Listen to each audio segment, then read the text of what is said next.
আজ বানাবো আমি কোয়াশ শাকের ঝোল। কোয়াশ শাকের ঝোল খেতে দারুণ লাগে। একবার এরকম ভাবে কোয়াশ শাকের ঝোল বানিয়ে খেয়ে দেখুন, আপনাদেরও ভালো লাগবে। এদিকে আমি কোয়াশ শাক ভালো করে ধুয়ে নিয়েছি। এবার জলটিকে আমি ভালো করে নিংড়ে নেব। এদিকে আমি আলু কেটে রেখেছি এরকম পাতলা পাতলা লম্বা লম্বা করে। এবার এদিকে কড়াইয়ে আমি দিয়ে দেবো সর্ষের তেল। তেলটিকে ভালো করে গরম করে নেব। তেলটি আমার গরম হয়ে গিয়েছে। এবার ফোড়নে দিয়ে দেব তেজপাতা, পাঁচফোড়ন। এবার দিয়ে দেব আমি এখানে কুচো পেঁয়াজ।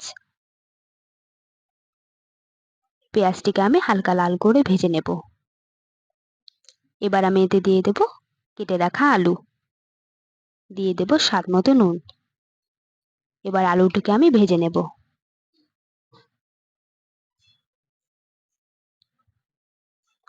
আলুটি যখন কিছুটা লাল হয়ে আসবে তখন আমি দিয়ে দেব এতে চেরা কাঁচা লঙ্কা, দিয়ে দেব হলুদ গুঁড়ো।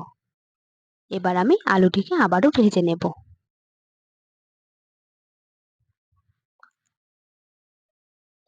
এদিকে আমার আলুটি লাল করে ভাজা হয়ে গিয়েছে।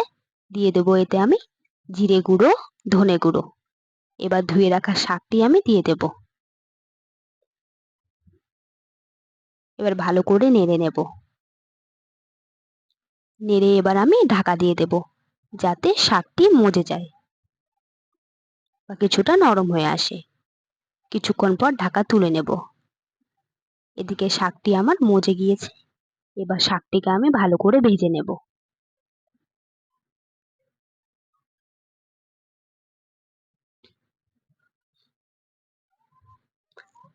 শাকটি আমার এখানে ভাজা হয়ে গিয়েছে। এরকম করে ভেজে নিতে হবে। এবার আমি দিয়ে দেব এতে পরিমাণ মতো জল। জল দিয়ে এবার আমি ভালো করে নেড়ে নেব। নেড়ে ঢাকা দিয়ে দেব।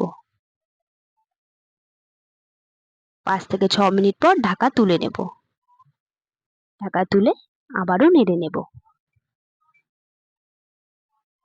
নেড়ে আমি আবারও ঢাকা দিয়ে দেব, যতক্ষণ না শাক এবং আলুগুলো আমার সেদ্ধ হয়ে আসছে। আবারও 5 থেকে 6 মিনিট পর ঢাকা তুলে নেব।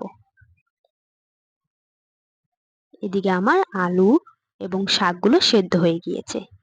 এবার আমি জলটিকে এতটা ঝোল রাখবো না, কিছুটা কমিয়ে নেব। এদিকে আমার শাকটি হয়ে গিয়েছে। এবার আমি নামিয়ে নেব।